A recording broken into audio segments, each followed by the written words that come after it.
Like many old Etonians, he excelled at banter, flirtation, and entertainment. The directors of SCL assigned him to lead the firm's side business of rigging elections in forgotten countries of Africa, the Caribbean, and South Asia. It was with cabinet ministers of micronations that Nix was completely in his element.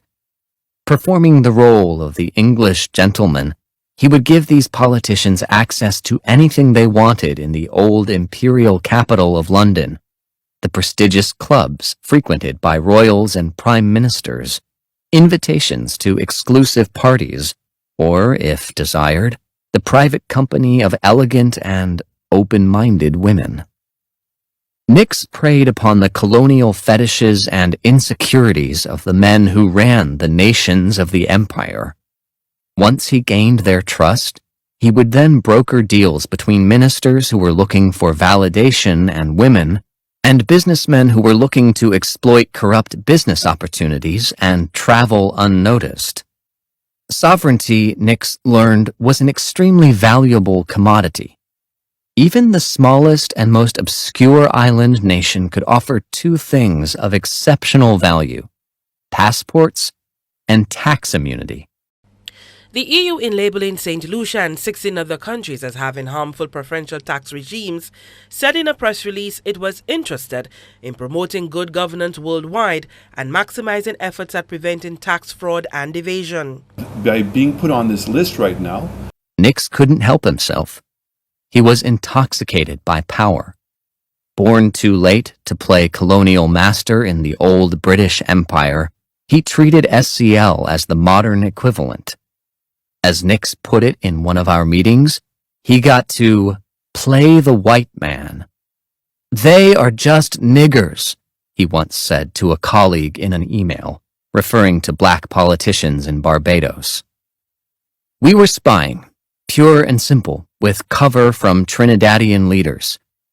It felt bizarre, unreal to be observing what people were watching on a tiny, faraway island, somehow more like we were playing a video game than intruding on the private lives of actual people.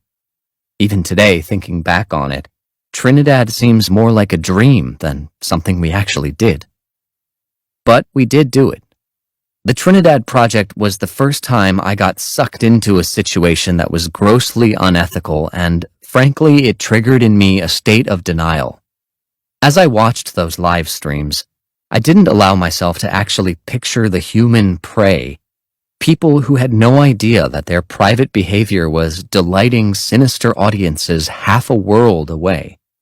The Trinidad Project was my first taste of this new wave of digital colonialism. We arrived unannounced with our superior technology and moral disregard, no better than the king's armies. Except this time, unlike the conquerors of old, we were completely invisible. In order to understand their individual fears. So when they expose Cambridge Analytica, and Cambridge Analytica says, who paid who for what? Prime Minister Alan Chasney, while acknowledging the international fallout, confirmed SCL's involvement.